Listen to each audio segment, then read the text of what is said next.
सीताराम सीताराम। आज की ताजा खबर है। ये महाराज जो हमारे पीछे ऊपर देख रहे हैं, ये अभी लाइव में है।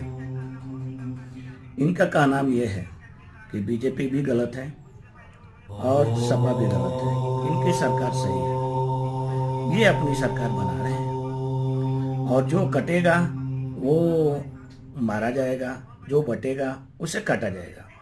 सुनिए इनकी जुबानी, वॉच में जाइए, इस समय लाइव में है। और ये अयोध्या के अपने आप को अयोध्या के महंत बता रहे हैं।